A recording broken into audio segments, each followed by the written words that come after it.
이렇게 비가 이렇게 많이 오는데 교회를 열심히 나오시는 여러분들 대단하십니다.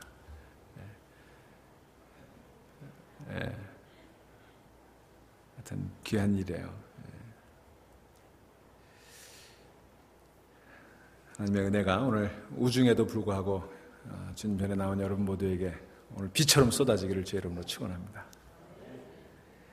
우리 삼손이라고 하는 이름, 태양이라는 뜻의 샘쉬라고 하는 말하고 그다음에 작다라고 하는 지소사 온이 붙어서 샘쉬온, 삼손이라는 이름이 됐다. 지난 수요일에 설명드렸죠.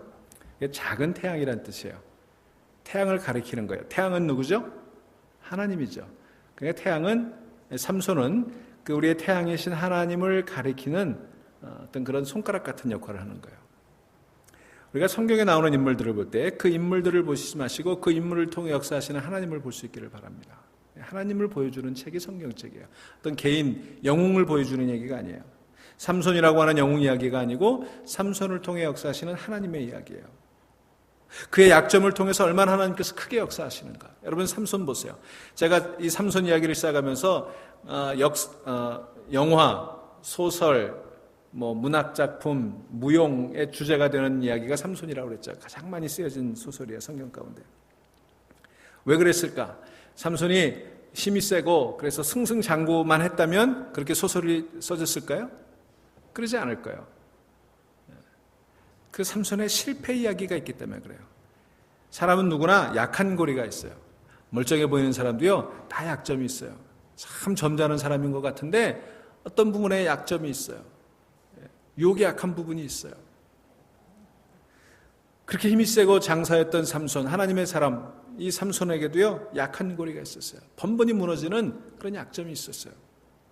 우리도 주변에 보면 참 괜찮은 사람인데 술에 무너진다든지, 참 좋은 사람인데 여자에 약하다든지, 참 인격적인 사람인 것 같은데 돈에 약하다든지, 누구나 그런 약한 고리가 있어요.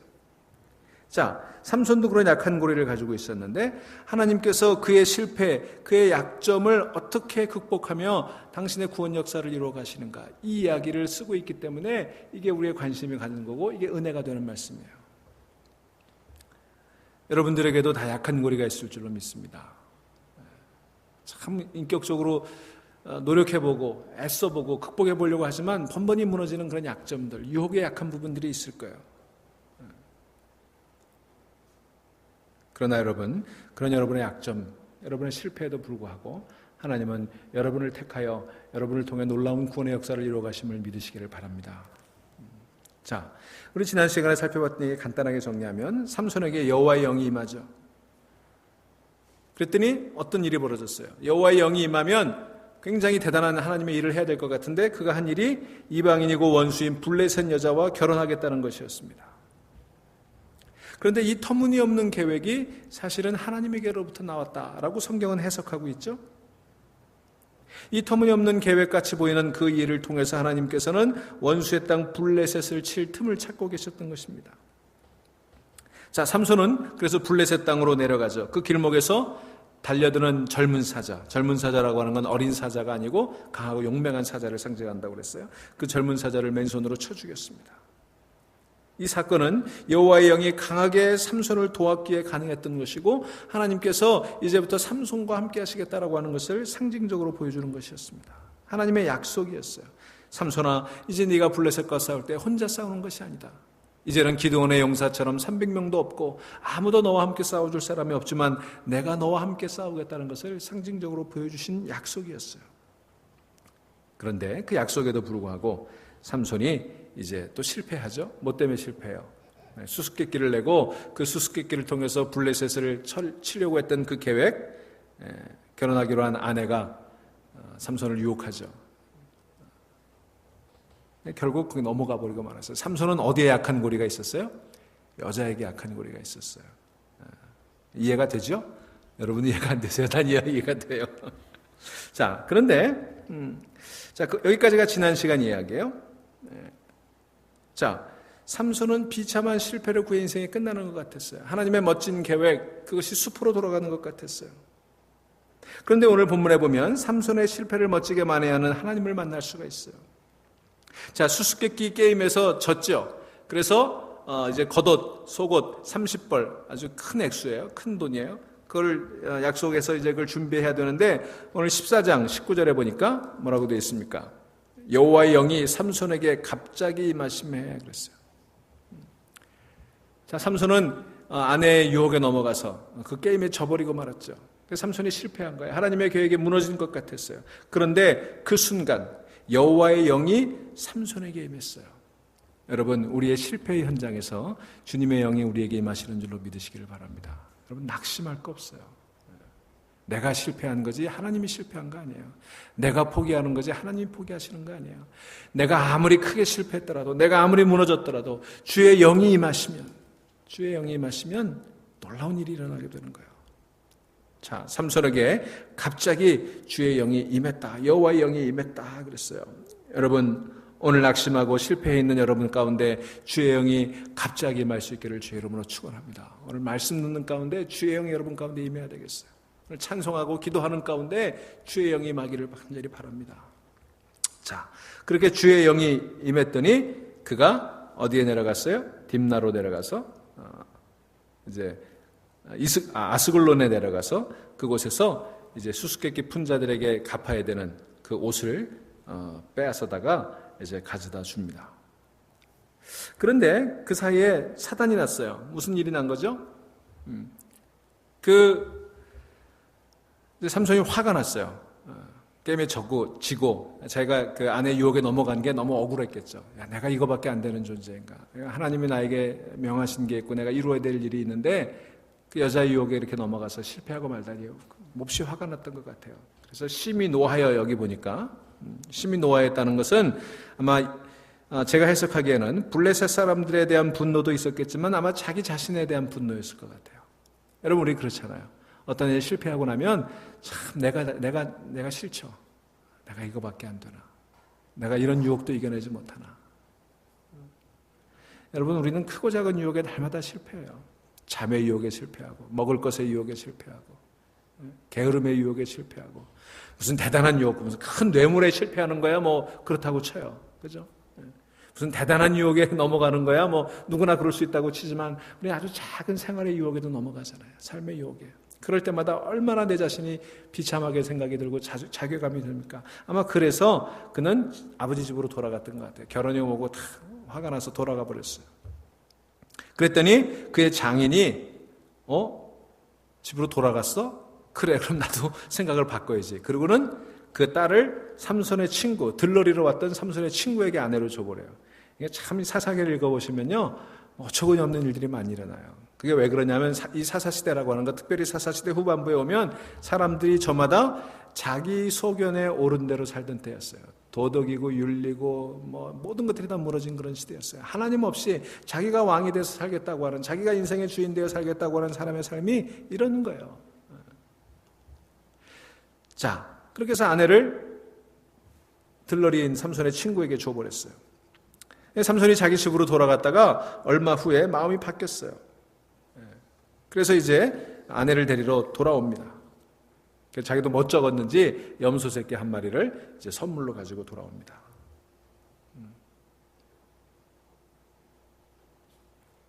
그랬더니 아내가 없어진 거예요. 경위를 알고 보니까 들러리러 왔던 자기 친구에게 그 아내를 줘버렸다는 거예요. 자, 바로 이 사건을 통해서 이제 삼손은 다시금 하나님이 뭘 원하시는지, 하나님이 블레셋을 어떻게 치기를 원하시는지를 다시 깨달을 수가 있었어요. 아, 이거구나. 자기 아내를 친구에게 줘버렸으니 블레셋을 칠 수 있는, 그 장인의 집안을 칠 수 있는 그런 명분이 주어졌잖아요. 그 얘기가 이제 15장의 이야기예요. 자, 15장이 시작이 되면 그 배경이 얼마 후 밀 거둘 때에 그랬어요. 이 밀을 거둘 무렵이라고 하는 것은요, 이제 풍요로운 황금 벌판이 펼쳐져 있다는 걸 얘기하는 거예요. 삼손이 그 풍요로운 황금 벌판을 내다봅니다. 근데 여러분 잘 보세요. 이 땅이 원래 누구 땅이에요? 단지파의 땅이잖아요. 그런데 그 땅을 블레셋이 빼앗아 갔죠. 블레셋에게 빼앗긴 그 땅에 아주 추수할 때가 돼가지고 보리가 밀이 잔뜩 열린 거예요. 들판에 무르익어 밀을 거둘 무렵이 됐어요. 그 그 장관의 그 모습을 보면서, 그 황금벌판을 보면서 이 삼손의 마음속에 무슨 생각이 들었을까? 잃어버린 땅을 되찾아야 되겠구나. 하나님 이걸 원하시는 거로구나. 자, 그래서 이제 삼손이 이를 꾸미죠. 3절에 보니까, 우리 3절 같이 읽습니다. 삼손이 그들에게 이르되 이번은 내가 블레셋 사람들을 해할지라도 그들에게 대하여 내게 허물이 없을 것이니라 하고 그랬어요. 여기 바로 놀라운 하나님의 뜻이 있어요. 이제 하나님께서 다시금 삼손이 블레셋을 칠 수 있는 기회를 허락하신 거예요. 장인이 뭐라고 그래요? 네 아내는 이미 다른 사람에게 줘버렸으니까 그 아내의 동생이 있다. 말하자면 처제죠. 처제하고 결혼해라. 하여튼 뭐 말도 안 되는 일들이 계속 일어나는 거예요. 그 당시에는요, 딸이 아버지의 재산에 속했어요. 그러니까 뭐 물건처럼 줘버릴 수 있는 그런 상황이었어요. 만약에 삼손이 이때 그 유혹에 넘어갔더라면 어떻게 됐을까요? 여기 보면 그 동생이 더 예쁘다 그랬어요. 야, 언니보다 동생이 더 예쁘니까 그 동생 데리고 살아라. 이 여자의 약한 삼손이 그 유혹에 넘어갔더라면 다시 한번 블레셋을 칠 수 있는 길을 놓쳐버렸을 거예요. 그런데 삼손은 이번에는 하나님의 놀라운 뜻을 헤아렸던 거예요. 그래서 3절에 얘기하는 거예요. 이번은 그랬어요. 이번은. 이 이번은이라는 말이 강조점이 있는 거예요. 내가 지금까지 번번이 실패했지만, 내가 전에는 실패했지만 이번에는 지난번에는 실패했지만 하나님께서 이번에 또 기회를 주시는구나. 사랑하는 여러분, 우리가 지난번에 실패했지만 하나님께서 이번에 또 기회를 주시게 될 줄로 믿습니다. 여러분, 우리가 수많은 실패를 우리 교회가 해왔지만 그러나 이번에 또 하나님께서 우리에게 기회를 주실 거예요. 그 기회를 놓치지 말아야지. 기회가 올 때 붙잡아야 되는 거예요. 여러분 보세요. 삼손의 계획은 철저히 깨졌잖아요. 그러나 하나님의 계획은 깨지지 않았어요. 삼손은 실패했죠. 그런데 하나님의 계획은 실패하지 않았습니다. 삼손의 실패를 통해서 하나님께서 어떻게 당신의 계획을 이루어 가시는지 한번 보라는 거예요. 이번에는 여러분 기억하십시오. 내가 실수하고 나면 하나님께서는 더 멋진 승리를 준비하신다는 사실, 우리 인생을 살아오면서 여러분 경험하지 않았습니까? 내 약점 때문에, 내 허물 때문에 속상해하고 있을 때 그것을 덮어주시는 하나님의 사랑, 그 하나님의 사랑이 저만큼 앞에서 나를 기다리고 계시잖아요. 내가 다시 일어서서 거기까지 오기를 기다리고 계시잖아요. 더 큰 은혜를 준비하고 계시잖아요. 여러분, 우리 인생에서 얼마나 그런 많은 경험들을 해봤습니까?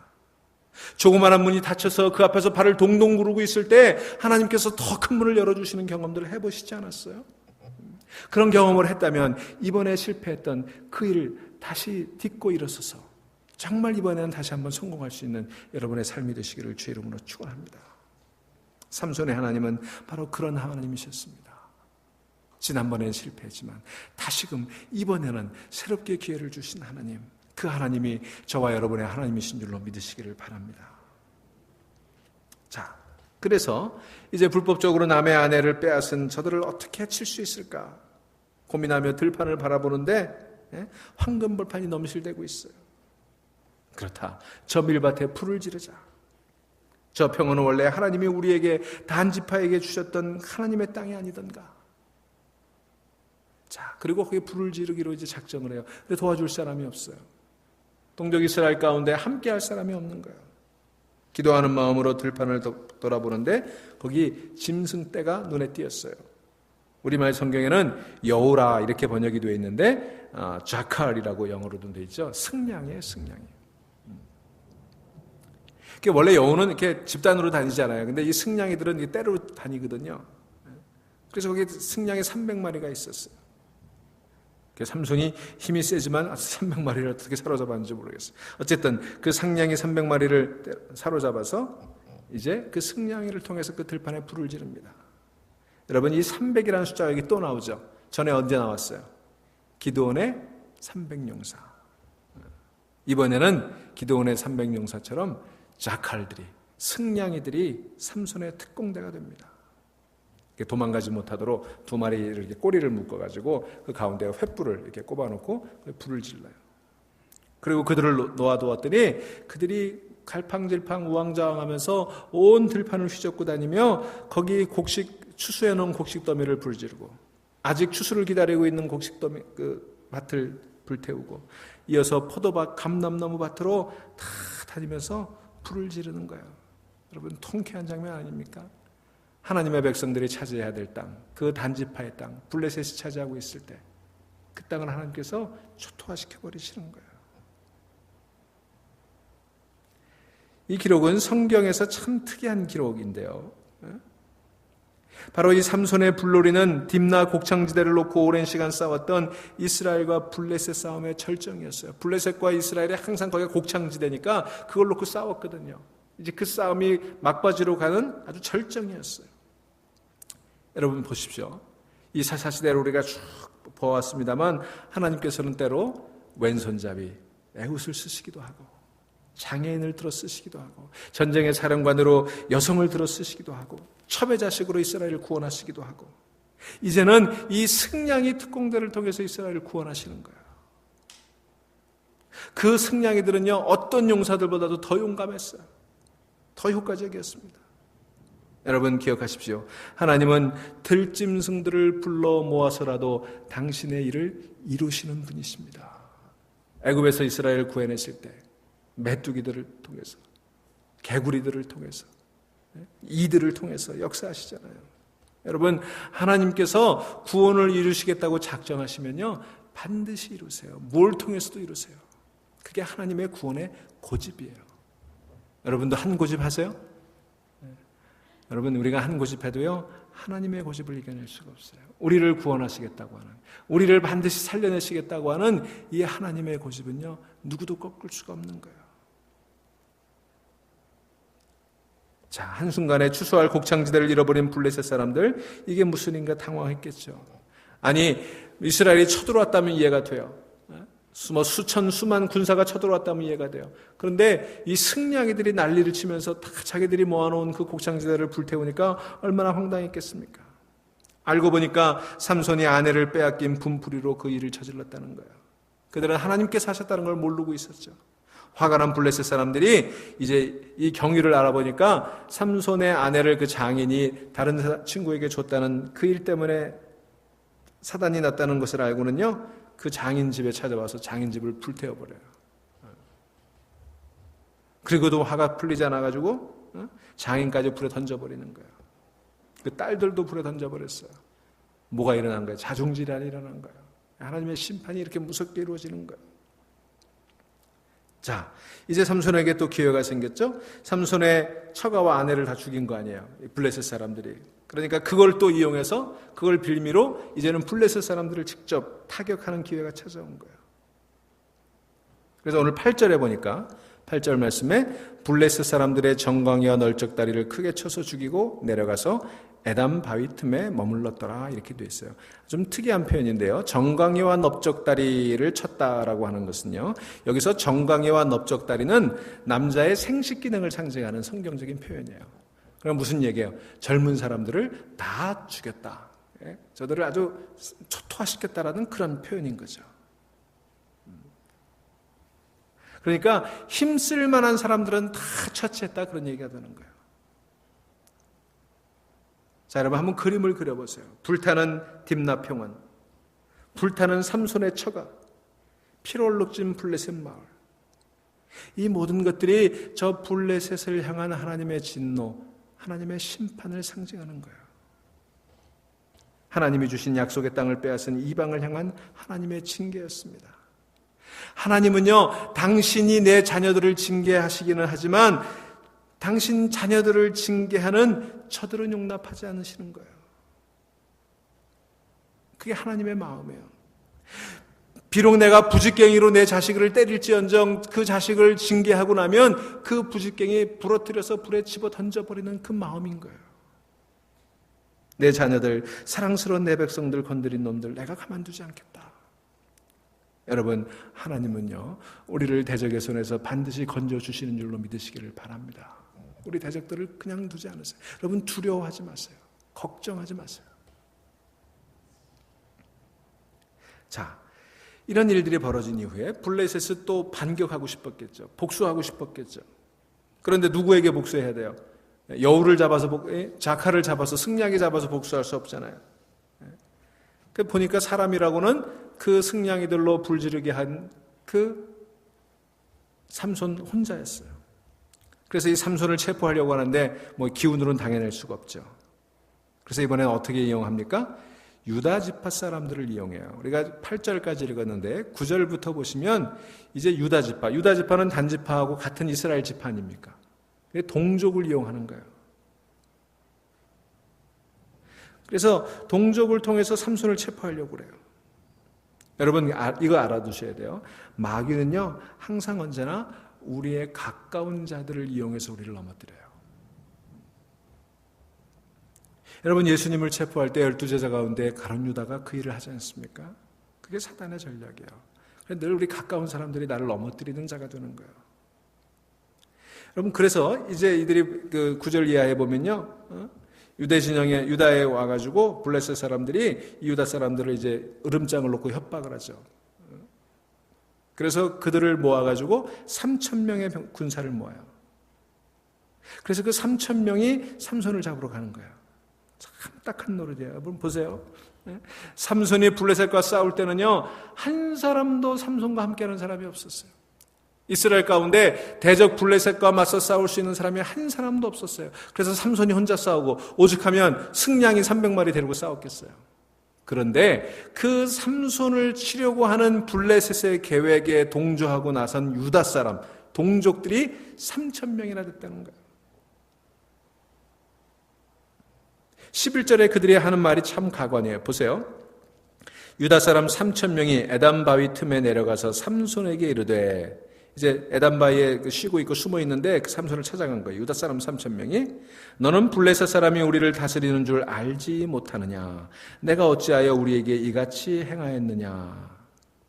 여러분 잘 들어보세요. 이 유다 사람들이 하는 얘기가 무슨 얘기입니까? 이게 말이 되는 얘기예요? 뭐라고 그랬어요 그들이? 삼손아, 너는 블레셋 사람이 우리를 다스리는 줄을 알지 못하느냐? 누가 자기를 다스린다고 얘기하고 있어요? 블레셋이 다스린다고 얘기하고 있어요. 여러분 하나님의 백성이라면 유다 지파는 장자 지파 아니에요? 이스라엘의 가장 큰 지파 아니에요? 이 유다 지파에서 누가 나와요? 예수님 나오는 거 아니에요? 다윗이 나오고 예수님 나오는 거 아니에요? 근데 그 유다 지파 사람들이 하는 말이라고 하는 게 뭐예요? 삼손아, 너는 블레셋 사람이 우리를 다스리는 줄 알지 못하느냐? 얼마나 참 딱한 이야기입니까? 삼손아, 하나님이 우리를 다스리지 않느냐? 이 말을 해야 될 사람들이 블레셋이 우리를 다스리는 줄 알지 못하느냐? 그 얘기하는 거예요. 너 왜 괜히 저들을 건드려가지고 우리 그냥 여기서 그나마 목숨이라도 부지하고 살고 있는데 이런 미를 만들었느냐라는 거예요.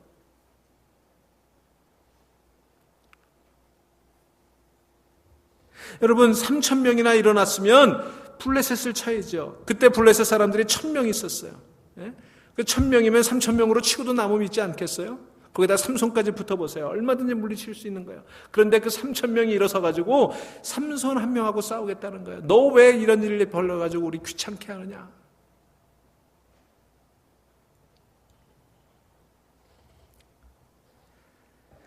그게 여러분 이 사사시대의 특징이었어요. 그게 한계였어요. 그런데 여러분 보세요. 유다 지파가 자신을 잡으러 왔을 때 삼손이 참 중요한 결정을 합니다. 이게 우리가 앞으로 어떻게 신앙생활하고 어떻게 교회에서 사역하면서 이런 모습 가져야 되는지를 보여주는 아주 중요한 원리인데요. 삼손이 어떻게 합니까? 지금 분위기 같아서는 성령이 맺겠다. 블레셋도 그냥 박살낸 삼손이니까 유다 지파를 향해서 호통을 치고 그들을 물리칠 수도 있지 않겠어요? 근데 어떻게 합니까? 순순히 동족에게 자기를 내줍니다. 여러분 누가 생각나세요? 예수님 생각이 나죠. 제가 계속 얘기했어요. 삼손은 예수님의 예표다 그랬어요. 동족 이스라엘과 싸울 수 없어서 가슴이 아프지만 마음이 아프지만 동족에게 자기를 내어주는 거예요. 끊임없이 삼손의 모습 속에서는 비록 그가 실패하고 비록 그가 넘어졌지만 끊임없이 예수님의 예표의 모습들이 나타나고 있는 거예요. 자, 그래서 내가 순순히 잡혀줄 테니 너희 손으로 나를 치지는 말아라. 나도 너희를 치지 않겠다. 너희들은 철부지라서 나를 비록 블레셋 사람들의 손에 넘겨줄지 모르지만 나는 동족과 싸우지 않겠다. 나는 하나님의 사람이기 때문이다. 나는 신앙이기 때문이다. 그 얘기예요.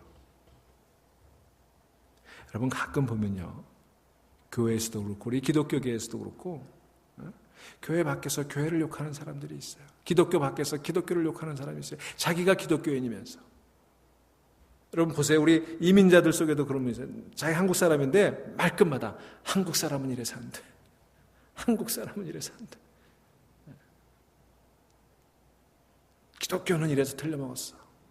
교회는 이래서 틀려먹었어. 맞아요. 오늘의 교회가 참 형편없는 모습들 많아요. 부끄러운 모습들 많아요.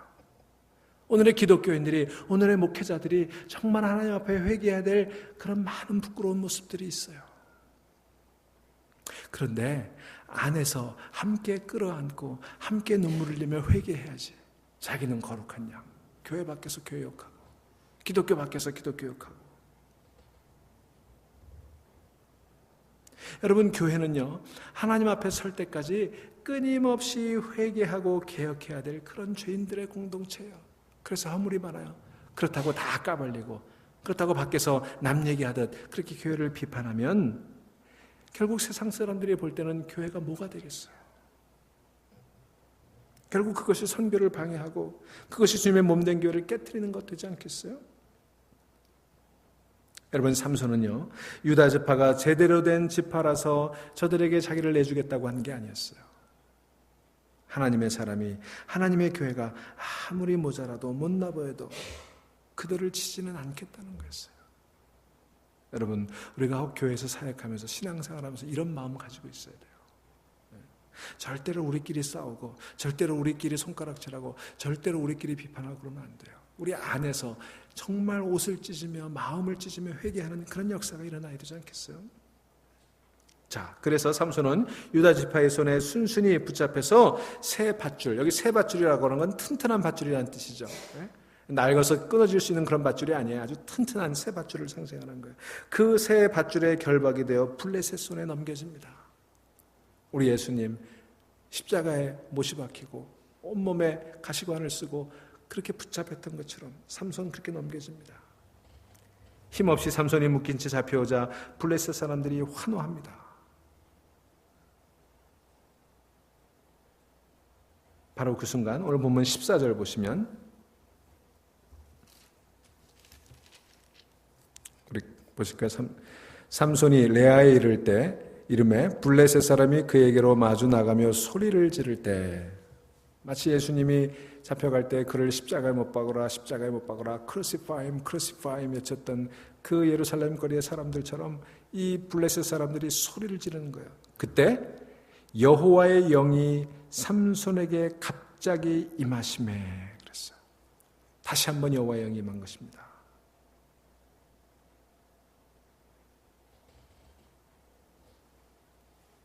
자, 그랬더니 어떤 일이 벌어졌어요? 여호와의 영이 갑자기 삼손에게 임했더니 그의 팔 위에 밧줄이 불탄 삼같이 그의 결박되었던 손에서 떨어진지라 그랬어요.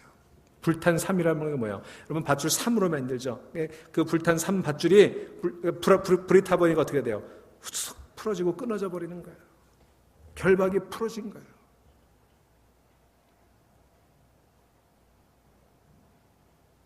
여러분 삼손을 묶고 있던 그 싱싱한 새 밧줄이 불탄 삼처럼 우두둑 떨어져 버렸어요. 불탄 시로라기처럼 녹아내려 버렸던 것입니다. 모든 결박이 풀어져 버렸어요. 여러분 하나님이 함께 하시면, 주의 영이 함께 하시면 나를 묶고 있는 모든 밧줄들이 불탄 삼처럼 끊어지게 될 줄로 믿습니다. 나를 결박하고 있던 모든 것들이 끊어져 버리는 거예요. 성령이 임하시면 여러분을 묶고 있던 온갖 질병의 결박들이 다 풀어지게 될 줄로 믿습니다. 여러분의 사업의 계획을 묶고 있는 온갖 방해꾼들이 불탄 삼처럼 끊어지게 될 거예요. 오늘 이 교회를 목 조르고 있는, 숨 조르고 있는 그런 모든 사탄의 괴계들이 다 사라지게 돼버리는 거예요. 성령이 임하시면. 여러분, 여러분을 붙들고 있는 악한 영들이 오늘 이 저녁에 불탄 삼처럼 다 흐트러져 버리기를 주의 이름으로 축원합니다. 그 순간 삼손이 다시 용기가 났어요. 그 둘러보니까 뭐가 눈에 띄었어요? 나귀 턱뼈 하나가 생각이 났어요. 거기 눈에 딱 들어오는 거예요. 여러분 그 나귀 턱뼈를 손에 잡고 블레셋 사람들 1,000명을 그 자리에서 모조리 쳐 죽여버렸습니다. 너희 따위는 무기를 사용할 필요도 없다. 창과 칼이 아깝다. 여러분, 낙이 턱뼈로 블레셋 사람 1,000명들을 물리쳤다고 하는 거는요, 이건 블레셋에게 커다란 수치를 안겨준 거예요. 하나님의 진노가 그들에게 임했음을 선언하는 거예요. 길바닥에 굴러다니는 낙이 턱뼈 한 조각에 성령이 도와주시니까 진노의 하나님의 칼이 되어서 블레셋 군대 1,000명을 물리칠 수 있었던 거예요. 그때 삼손이 찬양을 하나 남기죠. 시를 하나 남기는 거예요. 16절에 그 시가 나오는데 우리 한번 읽어볼까요? 뭐라고 되어 있습니까? 나귀의 턱뼈로 한 더미 두 더미를 쌓았으며 나귀의 턱뼈로 내가 1,000명을 죽였도다. 사실 이거는 우리가 이제 번역 성경을 보니까 이게 의미를 잘 이해하기가 좀 어려운 거예요. 여러분, 그 시라고 하는 건 사실은 이 번역이 참 어려워요. 그죠? 시는 그 나라 말만의 어떤 그 운율이나 그 독특한 그 감성적인 그런 표현들을 쓰니까 이게 번역을 하면 그 느낌이 잘 살아나지 않거든요.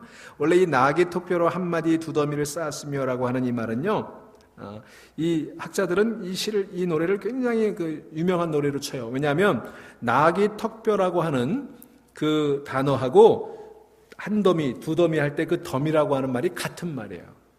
아하로이, 아하로이. 이런 운율이 살려있는 아주 그런 신나는 노래예요. 나귀 턱뼈로 한 더미, 아하로이, 아하로이. 아주 신나서 노래를 부르는 거죠.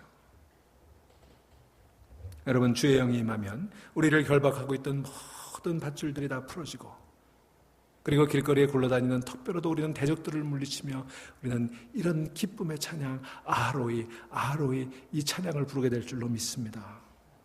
자, 그 찬양을 한참 부르고 난 다음에 나귀 턱뼈를 집어 던져요. 그것은 내가 나귀 턱뼈로 이겼다는 것이 아니에요. 하나님의 도우심으로 이겼다는 거예요.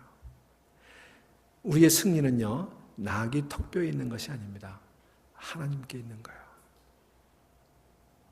오고 오는 세대에 나귀 턱뼈에 무슨 의미가 있다고 생각하지 말고 나귀 턱뼈에 주목하지 말라는 거예요. 그래서 그거 던져버리는 거예요.